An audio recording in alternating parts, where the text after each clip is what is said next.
Good morning, all of you. Today, our topic is debenture.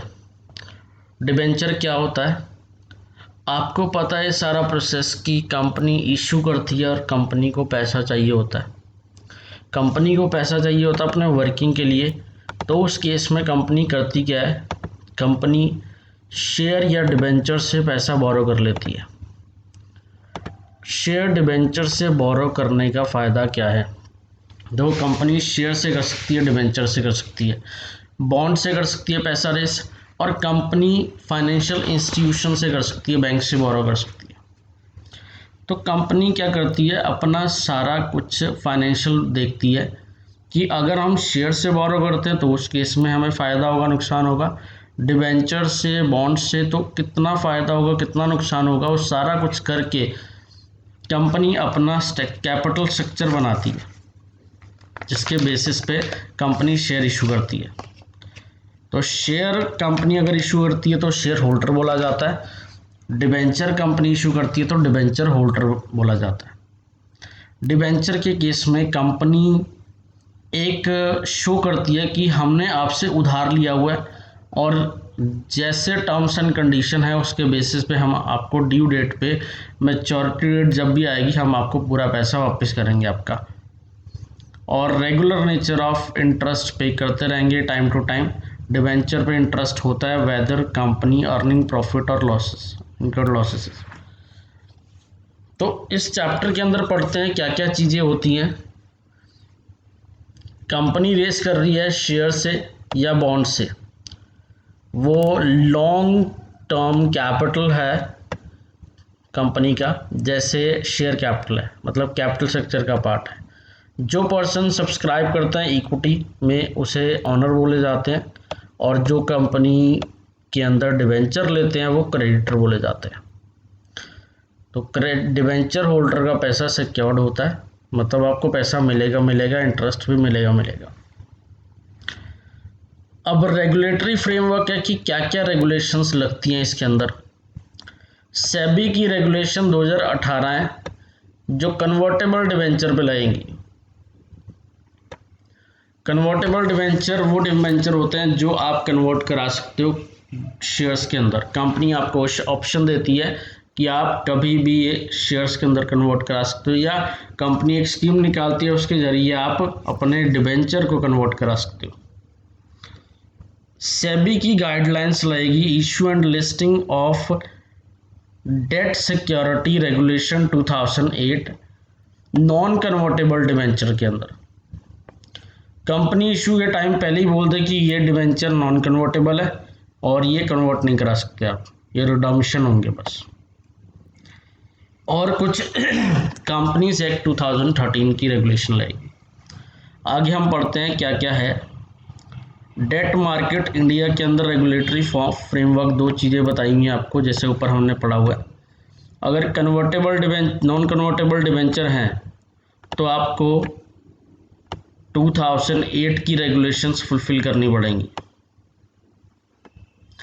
अगर convertible debenture है, आप convert करा सकते हो, तो उस केस में 2018 की रेगुलेशंस फुलफिल करनी पड़ेंगी आपको। फर्दर इसकी डेफिनेशन क्या होती है डिबेंचर्स की। डिबेंचर सेक्शन 2 सब सेक्शन 30 आपको कंपनीज एक्ट 2013 में बताता है कि डिबेंचर के अंदर डिबेंचर स्टॉक आएगा, बॉन्ड्स आएंगे, कोई अदर इंस्ट्रूमेंट हो सकता है जो एविडेंस प्रोवाइड करे कि कंपनी का डेट है, चाहे वो उस पर चार्ज क्रिएट है या नहीं है। चार्ज कैसे क्रिएट होता है, क्या होता है चार्ज, इससे पहले मेरी एक वीडियो है, वो आप पढ़ोगे तो उसके अंदर सारा समझ आ जाएगा कि चार्ज का मतलब क्या होता है। प्रोवाइडेड, दो चीज़ें इसके अंदर नहीं आएंगी, डिबेंचर ट्रीट नहीं किया जाएगा। कुछ ऐसा इंस्ट्रूमेंट है जो चैप्टर 3D आरबीआई के बेसिस पे जो चैप्टर बताता है, वो इंस्ट्रूमेंट डिबेंचर नहीं माना जाएगा। कोई और इंस्ट्रूमेंट जो central government in consulting with the RBI, तो उस केस में भी आपका वो डिबेंचर होल्डर नहीं माना जाएगा। अब इसके अंदर बस मेन चीज़ आपको ये पता लगी कि कंपनी ने पैसा उधार लिया हुआ है। कंपनी अगर इंडेप्टनेस है तो उसका मतलब कंपनी ने डिबेंचर इशू कर रहे हैं, debt is debenture. Simple language में ये है, इंस्ट्रूमेंट जो आपको एक्नॉलेज करे कि कंपनी डेट है, कंपनी ने किसी बंदे से पैसा लिया हुआ है, डेट इज डिबेंचर। नेक्स्ट है सेक्शन 71। आगे सब सेक्शंस हैं 1 2 3, ये पढ़ते हैं। 1 आपको बताता है कि कंपनी इशू करती है अगर कन्वर्टेबल डिबेंचर, मतलब आपको ऑप्शन देती है कि आप अपने डिबेंचर कन्वर्ट करा लो इक्विटी शेयर्स के अंदर, चाहे होली कराओ चाहे पार्टली कराओ, तो उस केस में आप इशू करा सकते हो, प्रोवाइडेड कंडीशन यही है कि कंपनी को एक अप्रूवल लेनी पड़ती है by passing a special resolution at the general meeting, तो उस केस में आप करा सकते हो। तो पहला पॉइंट क्या कह रहा है, ये कह रहा है कि आप डिबेंचर को कन्वर्ट करा सकते हो शेयर्स के अंदर, चाहे होली चाहे partly, at the time of redemption, but provided this scheme is approved by passing a special resolution eight meeting. Next है सेकंड, कंपनी इशू नहीं कर सकती डिबेंचर जिन पे वोटिंग राइट हो, डिबेंचर होल्डर को वोटिंग राइट नहीं मिलेगा। कंपनी सिक्योर डिबेंचर इशू कर सकती है। सिक्योर डिबेंचर वो डिबेंचर होता है जिसके अगेंस्ट सिक्योरिटी प्रोवाइड होती है। अगर सिक्योर डिबेंचर है उसकी रेगुलेशंस अलग हैं, टर्म्स एंड कंडीशंस अलग हैं, वो दी हुई है rule 18 of share capital and debenture rule 2014 के अंदर। फोर्थ पॉइंट आपको बता रहा है कि कंपनी अगर डिबेंचर इशू करती है तो कंपनी को मैंडेटरी रिक्वायरमेंट है कि कुछ परसेंटेज डीआरआर क्रिएट करना पड़ेगा। डीआरआर कहाँ से करना पड़ेगा, आउट ऑफ प्रॉफिट, जो प्रॉफिट अवेलेबल है पेमेंट ऑफ डिविडेंड के लिए वहाँ से आपको डीआरआर क्रिएट करना पड़ेगा, और ये डीआरआर किसी और पर्पस के लिए यूटिलाइज नहीं हो सकता, प्रोवाइडेड एक पर्पस के लिए होगा, बट रिडम्पशन के लिए होगा बस, और किसी पर्पस के लिए नहीं होगा। नेक्स्ट है, हमें पता है कि चाहे कंपनी शेयर इशू कर दे चाहे डिबेंचर इशू कर दे, कंपनी को प्रोस्पेक्टस इशू करना पड़ता है। कंपनी प्रोस्पेक्टस इशू कर रही है और इनवाइट कर रही है public to subscribe the share, company कर सकती है, प्रोवाइडेड इसके अंदर अगर मैं 500 लोगों को बोलता हूँ कि भाई तुम मेरी सिक्योरिटी सब्सक्राइब करो, तो मैं विदाउट एनी कंडीशन कर सकता हूँ। मतलब मुझे इस केस में डिबेंचर ट्रस्टी को अपॉइंट नहीं करना पड़ता। अगर मुझे 500 से ज़्यादा लोगों को डिबेंचर बांटने हैं तो मुझे मैंडेटरी रिक्वायरमेंट है, मैं तब तक नहीं बांट सकता जब तक मैं एक या एक से ज़्यादा डिबेंचर ट्रस्टी नहीं अपॉइंट कर लेता। और कंडीशंस आपको ट्रस्टी की दी हुई है इसके अंदर for the appointment of debenture trustee. अब डिबेंचर ट्रस्टी क्या होता है, देखो डिबेंचर ट्रस्टी एक ऐसा पर्सन है जो कंपनी उसे लेके आती है, अपॉइंट करती है, और कंपनी के साथ एग्रीमेंट होता है, डिबेंचर होल्डर का एग्रीमेंट होता है उनके साथ, और डिबेंचर ट्रस्टी का बस एक ही काम होता है कि to protect the interest of the debenture holder, interest और प्रिंसिपल अमाउंट। कहीं भी अगर कुछ भी गलती मिलती है डिबेंचर ट्रस्टी की, वो आगे फर्दर ट्रिब्यूनल में केस फाइल कर देता है कि कंपनी इंटरेस्ट नहीं पे कर रही, company not capable of paying repayment on maturity, और कंपनी के एसेट्स कम हो गए बट कंपनी के डेट ज़्यादा हो गए, कभी भी ऐसा डिबेंचर ट्रस्टी को लगता है तो उस केस में डिबेंचर ट्रस्टी को आगे फर्दर ट्रिब्यूनल के अंदर फाइल करना पड़ता है केस। तो यही कह रहा है कि डिबेंचर ट्रस्टी कुछ स्टेप्स लेगा in order to protect the interest of the debenture holder, और ग्रीवेंसेस हैं उसके अकॉर्डिंग के बेसिस पे वो कर सकता है।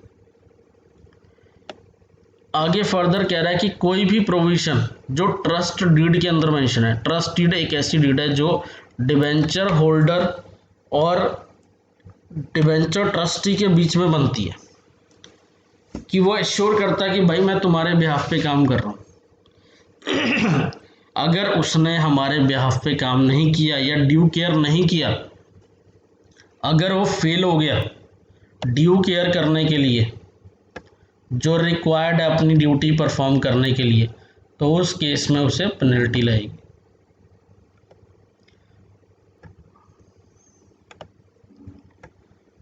नेक्स्ट है प्रोवाइडेड, अगर इसकी लायबिलिटी बस इस तरीके से बच सकती है जब 3/4 मीटिंग के अंदर उसका एग्री कर दे, बस डिवेंचर होल्डर अगर इस पे एग्री कर दे तो उस केस में बच जाएगा। नेक्स्ट है कंपनी पे करेगी इंटरेस्ट और रिडीम करेगी ड्यू डेट पे।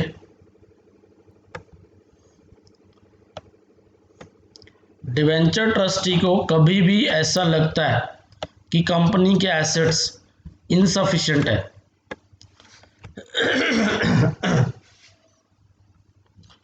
To discharge a principal amount when it become due, तो डिवेंचर ट्रस्टी क्या करेगा, एक फाइल कर देगा पार्टीशन ट्रिब्यूनल में, ट्रिब्यूनल हियर करेगी उसकी और कंपनी को बुलाएगी कि भाई आके जवाब दो इसका, और ट्रिब्यूनल को जो नेसेसरी लगता है in the interest of the debenture holder वो एक डिसीजन पास कर देगी ट्रिब्यूनल। ठीक है। नेक्स्ट है 10th, कभी भी अगर कंपनी फेल हो गई और रीपेमेंट नहीं कर पाई रिडम्पशन ड्यू डेट पे की, या इंटरेस्ट नहीं पे कर पाई जब ड्यू हुआ, ट्रिब्यूनल को एक एप्लीकेशन देगा, डिवेंचर होल्डर दे सकते हैं या डिवेंचर ट्रस्टी दे सकता है, और ट्रिब्यूनल हियर करेगी दोनों पार्टीज को और कंपनी को बोला जाएगा कि रिडीम कर दो इनका प्रिंसिपल अमाउंट और विद इंटरेस्ट के साथ पैसा इनका वापस करो। अगर आप डिफ़ॉल्ट करते हो, अगर जो ट्रिब्यूनल ने डिसीजन दिया है, आपको ऑर्डर दिया है, उसका कंप्लायंस नहीं करते, तो उस केस में जो भी ऑफिसर हैं उन्हें 3 साल की सज़ा और फाइन 2 लाख का, विच में बी एक्सटेंडेड टू 5 लाख और बोथ हो सकता है। 12 आपको बता रहा है कि जो कॉन्ट्रैक्ट आपने कंपनी के साथ किया हुआ है एंड टू पे फॉर एनी डिबेंचर, उसके बेसिस पे एज पर एग्रीमेंट के बेसिस पे आपकी परफॉर्मेंस डिसाइड होगी। नेक्स्ट है 13 कह रहा है कि सेंट्रल गवर्नमेंट कभी भी आपको प्रोसीजर बता सकती है कि आपने कैसे डिबेंचर इशू करने हैं, कैसे आपने डिबेंचर ट्रस्टेड बनानी है, कैसे आपने डिबेंचर होल्डर को इंस्पेक्शन के लिए डिबेंचर ट्रस्टेड डीड देनी है, और कैसे ही डिबेंचर होल्डर वो कॉपी ले सकता है। वो सारा प्रोसीजर आपको सेंट्रल गवर्नमेंट बता सकता है। नेक्स्ट है करेक्टरिस्टिक ऑफ डिबेंचर्स। डिबेंचर के अंदर फर्स्ट है, जब आप डिबेंचर जस्ट लाइक का शेयर होते हैं, एक सर्टिफिकेट होता है, जैसे शेयर सर्टिफिकेट होता है वैसे ही डिबेंचर का एक सर्टिफिकेट होता है। कंपनी एक स्टैंप लगाती है, कॉमन सील लगाया जाता है उस पर। सेकेंड, एक वो जो सर्टिफिकेट है वो एक्नॉलेज करेगा कि कंपनी इंडेप्टनेस है, कंपनी ने पैसा लिया हुआ है। नेक्स्ट है कंपनी आपको पे करेगी स्पेसिफाइड टाइम पे पैसा, रीपेमेंट जो मैच्योरिटी डेट होगी उस पर पे करेगी, और कंपनी आपको प्रोवाइड करेगी interest time to time. Debenture holder को कंपनी कोई राइट नहीं देती वोटिंग राइट का, और यहाँ पे वही है, जो भी आपने कॉन्ट्रैक्ट किया कंपनी के साथ डिबेंचर होल्डर का, तो उसके एग्रीमेंट के बेसिस पे ही वो परफॉर्मेंस डिसाइड हो। आगे कह रहा है कि कितने तरह के डिबेंचर्स होते हैं। डिबेंचर्स होते हैं आपके रिडीमेबल डिबेंचर। रिडीमेबल डिबेंचर का मतलब होता है कि जो रिडीम हो जाएंगे after a certain period of time, मतलब फिक्स पीरियड टाइम दिया होगा आपको, डिमांड पे भी हो सकते हैं, आफ्टर ड्यू नोटिस हो सकते हैं, और पीरियोडिकल टाइम मतलब 1 साल बाद 2 साल बाद जब कंपनी को लगता है कि पैसा है तो कंपनी वापस कर सकती है, प्रोवाइडेड ये सारा कुछ रिटर्न में होना चाहिए। आगे है secured debenture. Secured debenture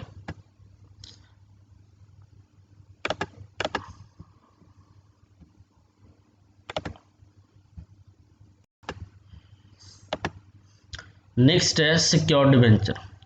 secured debenture का मतलब होता है जिसके अगेंस्ट आपने कोई सिक्योरिटी दी हुई है।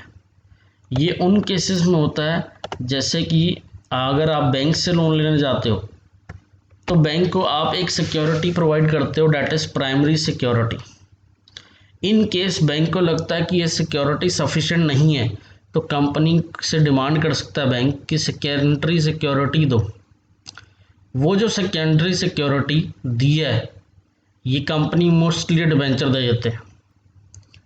तो डिबेंचर एक सिक्योर्ड डिबेंचर होगी। या सेकेंडली सिक्योरिटी एक और भी हो सकती है, जैसे कि अगर आपने कोई एसेट दिया हुआ है डिबेंचर के अगेंस्ट और इस पर चार्ज क्रिएट हुआ पड़ा है। चार्ज का मतलब होता है लियन वो सिक्योर्ड होंगे। अगर वो सिक्योर्ड नहीं है, चार्ज क्रिएट नहीं हुआ पड़ा, तो उस केस में उसे बोलते हैं नेक्ड और अनसिक्योर्ड। नेक्स्ट है कन्वर्टेबल डिबेंचर। कन्वर्टेबल डिबेंचर का मतलब होता है कि जो डिबेंचर कन्वर्ट हो सकते हैं किसी और सिक्योरिटी के अंदर, शेयर्स के अंदर, जो एक्सचेंज हो सकते हैं। डिबेंचर दे के शेयर ले सकते हो, बट प्रोवाइडेड आपको कुछ इम्पोज करनी पड़ेगी, ये रिस्ट्रिक्शन कंपनी लगाएगी कि आप एक्सरसाइज कर सकते हो ये। और अगर इन्वेस्टर चाहता है तो वो ले सकता है, अदरवाइज कंपनी उन्हें एग्जिट पॉलिसी भी दे सकती है कि आप अपना पैसा लो और जाओ। नेक्स्ट है share holder approval for issue of debenture. जब आप डिबेंचर इशू करते हो तो अगर कन्वर्टेबल डिबेंचर, पीछे हमने बात की थी, अगर डिबेंचर कन्वर्टेबल हैं तो आपको अप्रूवल लेनी पड़ेगी शेयर होल्डर से by passing a special resolution at general meeting के अंदर। अब उसके बाद एक और चीज़ है इसके अंदर, कहता prior approval of general meeting to borrow in excess of paid up capital and free reserve. जो हमारे बैलेंस शीट में हमारे खुद के फंड्स होते हैं, फ्री रिजर्व और पेड अप कैपिटल, अगर उनसे ज़्यादा बोरिंग हो रही है आपकी, बोरिंग मतलब पुरानी बोरिंग और नई बोरिंग को मिला के, जैसे जो हम डिबेंचर प्रपोज कर रहे हैं कि हम लेंगे, इसके साथ ऐड कर दो जो पुरानी बोरिंग है, अगर ये दोनों एक्सीड करते हैं पेड अप कैपिटल से, तो उस केस में इन्हें स्पेशल रेजोल्यूशन पास करना पड़ेगा और मीटिंग के अंदर अप्रूवल लेनी पड़ेगी। ये सेक्शन आपको कौन सा बताता है, 180 सबसेक्शन 1 क्लॉज सी। और बोर्ड एम्पावर करेगी कि बोरिंग कर सकती हो।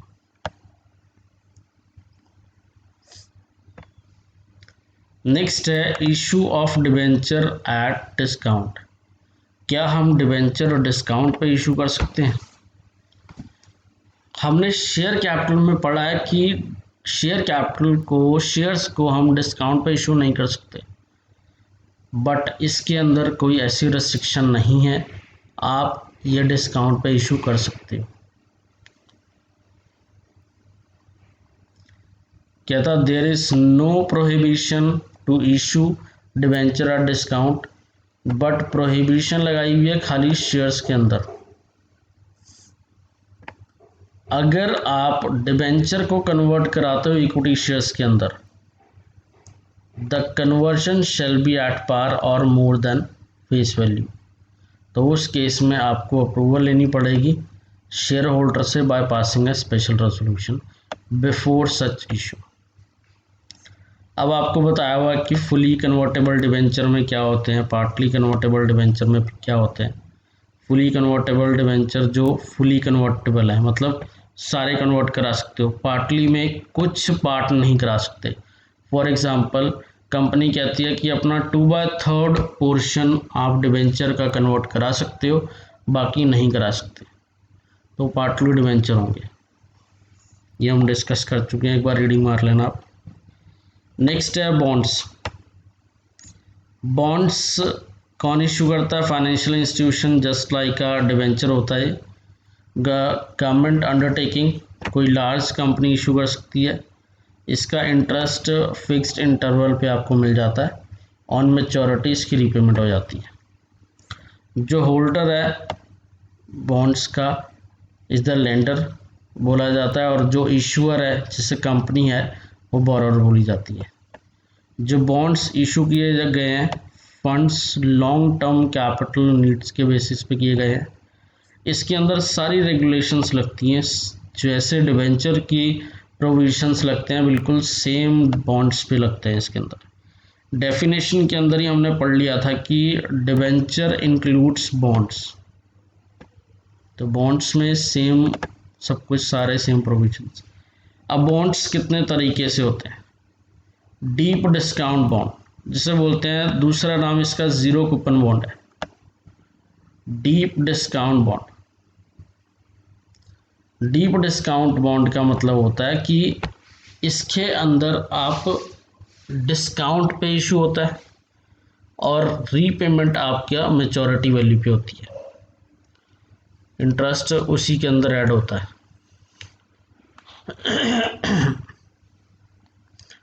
कॉर्पोरेट बॉन्ड्स क्या होते हैं? जो कंपनी इशू करती है और ऑफर देती है आपको high rate of interest than public sector और अदर फाइनेंशियल इंस्टीट्यूशन। इसमें इंटरेस्ट रेट ज़्यादा होता है बस। और इंटरेस्ट रेट डिटरमाइन करने के लिए क्रेडिट रेटिंग का बहुत ज़रूरी है। अगर हाइयर क्रेडिट रेटिंग होगी तो आपका जो लोअर इंटरेस्ट रेट होगा। सोवरनिन बॉन्ड्स, ये बॉन्ड्स आरबीआई इशू करती है और ये रिस्क फ्री सिक्योरिटी होती है, इसके अंदर पैसा आपका कम नहीं होता, बढ़ता ही है। कन्वर्टेबल बॉन्ड्स, कन्वर्टेबल बॉन्ड्स वो बॉन्ड्स होंगे जो आप कन्वर्ट करा सकते हो शेयर्स के अंदर, तो आपका राइट है फिक्स टेन्योर के बाद आप इसे कन्वर्ट करा सकते हो।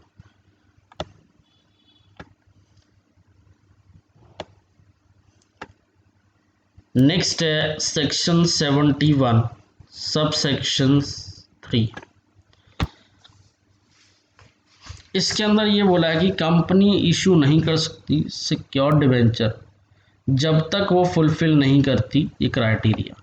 और क्राइटेरिया पहला ही यही है कि प्री कंडीशन इशू करने का है कि डिबेंचर की जो लाइफ होगी, मतलब डिबेंचर आप इशू करोगे for a period of 10 year, not more than 10 year.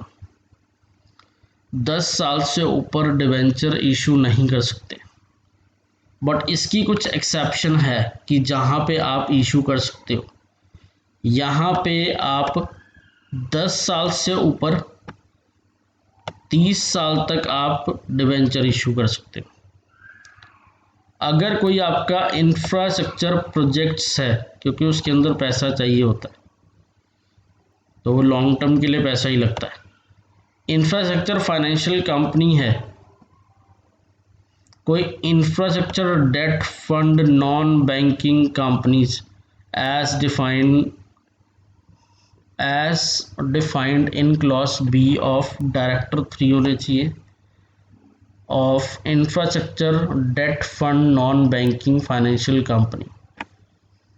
और जो कंपनी परमिट किया गया है ministry of corporate affairs, department of central government और बाय आरबीआई और by housing bank, national housing bank, वो भी एक्सीड कर सकती है 10 साल से ऊपर। तो नॉर्मली इसके अंदर इंफ्रास्ट्रक्चर कंपनीज होंगी बस।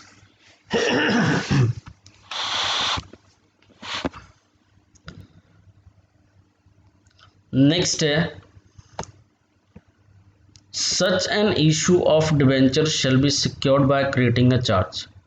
कहता है जो भी आप डिबेंचर इशू कर रहे हो उस पर चार्ज क्रिएट होगा। कंपनी के एसेट्स पे, या अगर उसकी सब्सिडरी है उस पे, होल्डिंग के एसेट्स पे, या कोई एसोसिएट कंपनी है उस पे, अगर सफिशेंट वैल्यू है कि हम रीपेमेंट के टाइम पैसा मिल जाएगा, डिबेंचर और इंटरेस्ट, वो आप ले सकते हो, चाहे उसकी सब्सिडरी हो चाहे उसकी होल्डिंग कंपनी। इसके लिए कंपनी को अपॉइंट करना पड़ेगा debenture trustee before issuing of prospectus और लेटर ऑफ सब्सक्रिप्शन। 60 दिन के अंदर ये आपको करना पड़ेगा अलॉटमेंट के। डिवेंचर ट्रस्ट डीड एग्जीक्यूट होगी to protect the interest of the debenture holder. जो सिक्योरिटी होगी डिवेंचर्स की बाय वे ऑफ चार्ज और मॉर्टगेज, अब क्रिएट करोगे एक trust deed in favour of debenture trustee, और जिसके अंदर मूवेबल प्रॉपर्टी होगी, होल्डिंग की हो सकती है, सब्सिडरी की हो सकती है, इमूवेबल प्रॉपर्टी होगी। अगर मान लो ये नहीं पैसा देते तो उस केस में हम इन्हें बेच सकते हैं। प्रोवाइडेड कंडीशन ये है कि कुछ ऐसी सिक्योरिटी है गवर्नमेंट की जो कि फुली सिक्योर्ड है और गारंटीड है बाय सेंट्रल गवर्नमेंट, या एक से ज़्यादा स्टेट से गारंटीड है, तो उस केस में ये सेक्शन अप्लाई नहीं होता क्योंकि वो सिक्योर्ड पार्ट है सारा।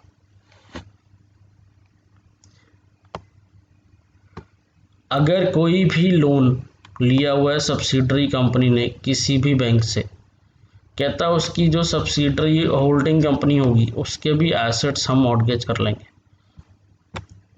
मॉर्टगेज करके हम अपने पास रख लेंगे। और इसके अंदर भी वही है कि हमने एक डिवेंचर ट्रस्टी अपॉइंट करना है और कंपनी को एक एग्जीक्यूट करना पड़ेगा debenture trust deed form number SH12 और as near thereof as possible within 3 months from the closure of issue. ये था कि आप डिवेंचर इशू कर सकते हो 30 साल तक। नेक्स्ट एक रेगुलेशंस, एक अमेंडमेंट के जरिए आया, 4th अमेंडमेंट आई है आपकी। 4th अमेंडमेंट आ गई है कि यह वहाँ पे अप्लाई होगा जहाँ पे बॉन्ड्स आप इशू कर रहे हो एक्सक्लूसिव ओवरसीज इन्वेस्टर को, उसकी रेगुलेशंस आपकी RBI के बेसिस पे, ये सर्कुलर दिया हुआ है उसके बेसिस पे आपको ये फुलफिल करना पड़ेगा। नेक्स्ट है डिवेंचर ट्रस्ट डीड क्या होता है। डिवेंचर ट्रस्ट डीड का मतलब होता है कि डिवेंचर ट्रस्टी अपॉइंट करता है और डिवेंचर ट्रस्टी अपॉइंट करने के बाद एक ट्रस्ट डीड बनती है डिवेंचर होल्डर के साथ कि वो debenture holder on behalf of the debenture trust debenture holder के बिहाफ पे काम कर रहे हैं, और जो भी राइट है डिवेंचर होल्डर का वो प्रोटेक्ट करेगा डिवेंचर ट्रस्टी। वो सारा कुछ इसके अंदर लिखा होता है। आगे कह रहा है जब भी पब्लिक इशू होता है और इसके अंदर अगर वही 500 से ज़्यादा डिवेंचर्स हैं, we do not have time to take after their interest in the property, mortgage or charge to them, debenture trustee appoint किया जाता है for the supervision of common interest. Debenture trustee क्या करेगा, डिवेंचर ट्रस्टी अपॉइंट किया जाएगा और उसकी property check करेगा उस पर चार्ज क्रिएट है या नहीं है। डिवेंचर ट्रस्टी ट्रस्ट डीड के अंदर सारे प्रोविजंस लिखे जाएंगे, जो भी राइट्स हैं डिवेंचर होल्डर के और कंपनी का क्या राइट है वो सारा कुछ लिखा जाएगा। अब इसका फ़ायदा क्या है, ट्रस्ट डीड का फ़ायदा क्या है। ट्रस्ट डीड एक डीड है बस, ये है कि ट्रस्ट बन जाता है डिवेंचर होल्डर के लिए और कंपनी इसे अपने बेनिफिट के लिए मिसयूज़ नहीं कर सकती। Trustee given the power under the trust deed कि वो कंपनी की प्रॉपर्टी को सही तरह मेंटेन कर सकता है। अगर कोई भी डिफ़ॉल्ट करता है कंपनी तो ट्रस्ट डीड उसे इंश्योर कर सकता है, स्टेप ले सकता है, रिलाइज करा सकता है कोर्ट के जरिए। Appointment of debenture trustee, company shall not issue prospectus for more than 500, वही बात कर रहा है कि 500 से ज़्यादा इशू नहीं कर सकते। अगर 500 से ज़्यादा इशू करना तो आप मैंडेटरी रिक्वायरमेंट है आपको डिवेंचर ट्रस्टी को अपॉइंट करना। किन केसेस में डिवेंचर ट्रस्टी अपॉइंट नहीं होगा, मतलब मैंडेटरी रिक्वायरमेंट है बट बंदा डिसक्वालीफाइड किस केस में होगा? डिसक्वालीफाइड तब होगा जब कंपनी से कोई भी डीलिंग करता है, कोई बेनिफिशियरी होल्डिंग है, कोई प्रमोटर है, एसोसिएट कंपनी का बंदा है, कोई बेनिफिशियर एंटाइटल टू मनी, पैसा देना है लेना है, इंडेप्टनेस है कंपनी के लिए, और हैज़ फर्निश एंड गारंटी, कोई प्रिंसिपल अमाउंट के लिए कोई सिक्योरिटी दी हुई है, कोई पेक्यूनरी इंटरेस्ट है इसका, पेक्यूनरी इंटरेस्ट या 2% या 2% से ज़्यादा या 50 lakh whichever is higher, कोई भी इंटरेस्ट है इसका, in relation to any promoter के साथ कोई किसी कंपनी में एम्प्लॉयमेंट है, तो उस केस में ये पर्सन अपॉइंट नहीं होगा एज अ डिवेंचर ट्रस्टी। अब राइट टू ऑब्टेन कॉपी और इंस्पेक्शन ऑफ ट्रस्ट डीड, हर एक डिवेंचर होल्डर के पास राइट है, वो कभी भी जाके रजिस्ट्रार में जाके अपना एक कॉपी ले सकता है डिवेंचर ट्रस्ट डीड की, ठीक है, और उसे एग्जामिन कर सकता है, वहीं पे ही चेक कर सकता है और इन्वेस्टिगेशन कर सकता है। आपको 2 घंटे के लिए वो खुलेगा, आप इंस्पेक्शन कर सकते हो विदाउट एनी फीस। अगर आपने कॉपी लेनी है तो आप उसके लिए रिक्वेस्ट भेजोगे, रिक्वेस्ट 7 दिन के अंदर आपको वो कॉपी मिल जाएगी आपको। तो उसका जो पर पेज के चार्जेस होंगे 10 रुपये चार्जेस होंगे।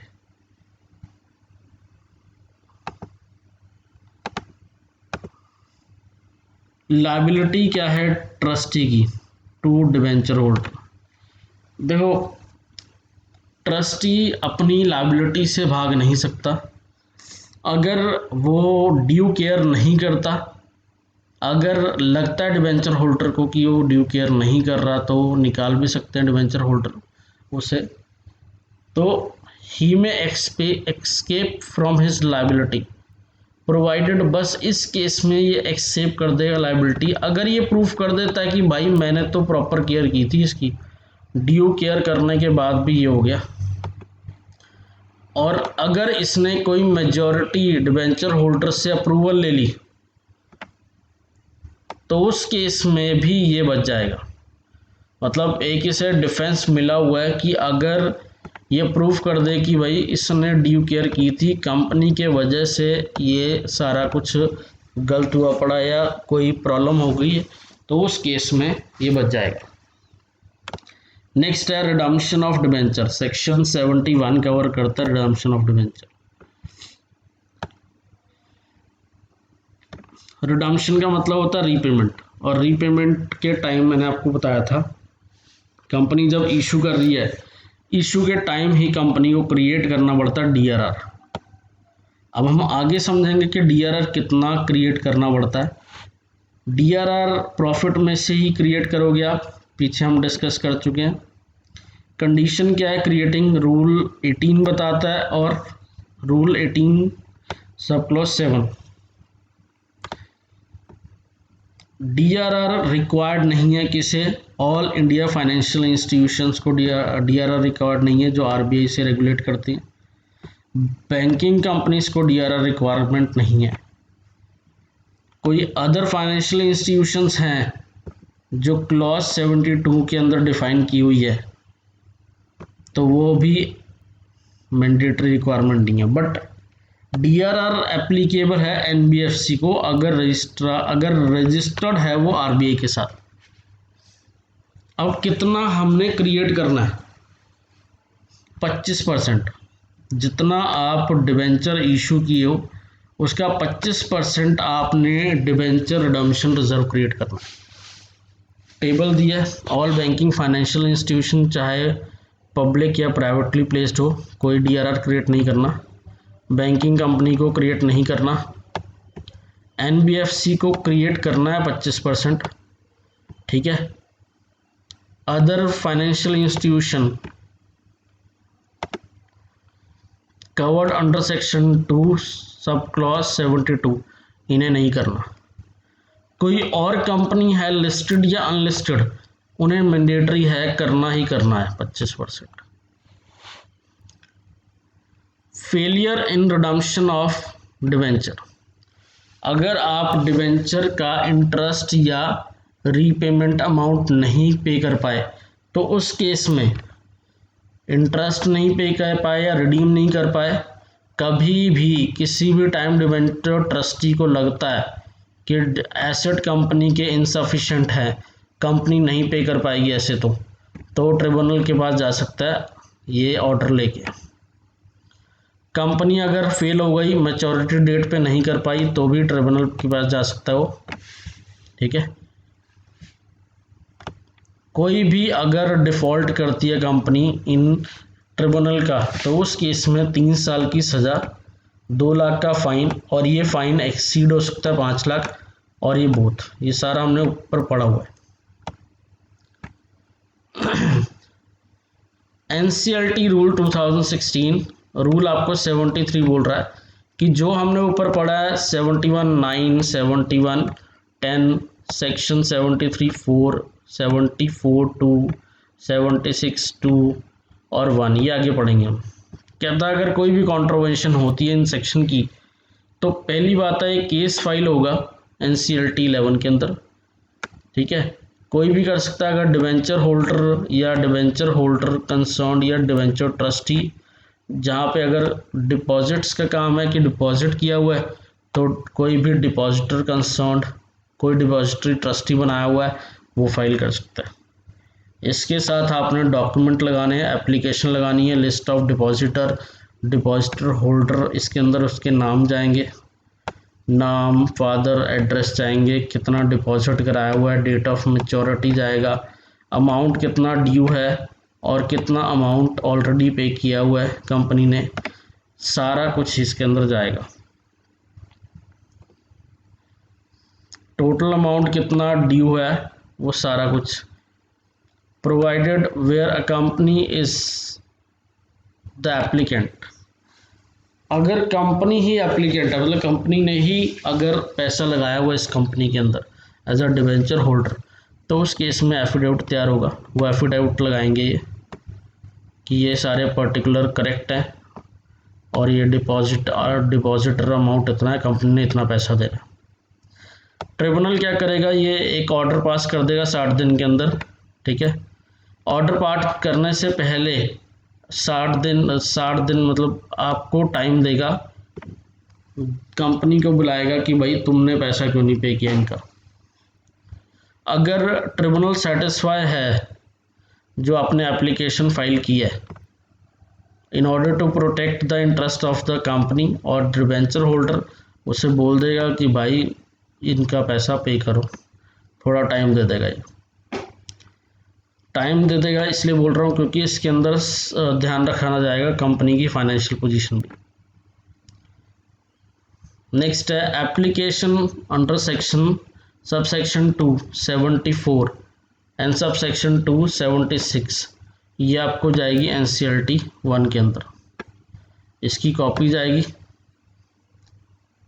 ठीक है। एक RD को जाएगी और रजिस्ट्रार ऑफ कंपनीज को जाएगी, ये आपस में डिस्कस करेंगे, डिस्कस करके ट्रिब्यूनल को जमा करा देंगे, और जो ट्रिब्यूनल को इन्होंने जमा कराया है उसके 30 दिन के अंदर ट्रिब्यूनल अपना एक ऑर्डर पास कर देगी कि ये कंपनी को क्या करना चाहिए।